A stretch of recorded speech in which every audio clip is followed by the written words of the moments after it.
থাকি, এই সমস্তটাই আমি খোয়াইয়ের মানুষের হাতে তুলে দিতে চাই।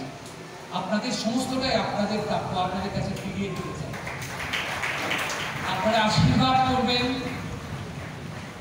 যাতে আমৃত্যু আপনাদের কিছু লেখালেখি করেন, তাহলে আমাদেরও ভালো লাগবে। আপনাদের পেজের নাম হলো নাট্যভূমি আগরতলা। এটা এখানে আপনারা কেমন লাগলো? আমার যে গুরু সঞ্জয় কর এবং সুপ্রীতি ঘোষ, তারা এখানকার এই স্টেজে ওরা নাটক করেছে, বৃষ্টি চলছে। ফলে দুটো কথা বলি আপনাদের, অনেক দিন পরে আপনাদের সঙ্গে দেখা। এবারে এসে যেটা মনে হলো।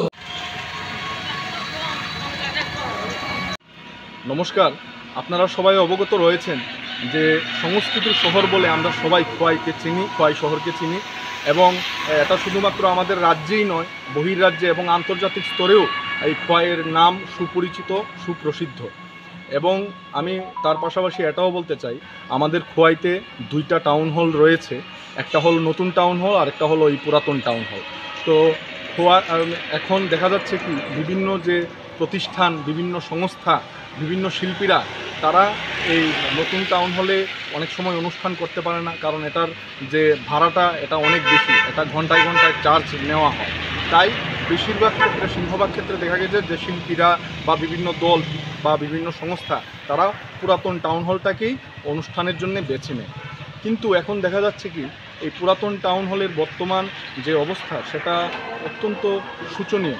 এখানে বৃষ্টি হলে পরে দেখা যাচ্ছে যে ছাদ চুঁইয়ে চুঁইয়ে জল পড়ে, তারপর চারিদিকে একটা জঙ্গলাকীর্ণ অবস্থা, জরাজীর্ণ অবস্থা। বা টাউন হলের ভেতরে যে বসার ব্যবস্থা করা হয়েছে, চেয়ারগুলিও অনেকগুলি এখানে নষ্ট হয়ে রয়েছে, বা পেছনের যে গ্রিন রুম সেটাও খুবই একটা মানে শোচনীয় অবস্থার মধ্যে রয়েছে। এখানে যে টয়লেট ফেসিলিটি রয়েছে সেটাও ভালো অবস্থায় নেই।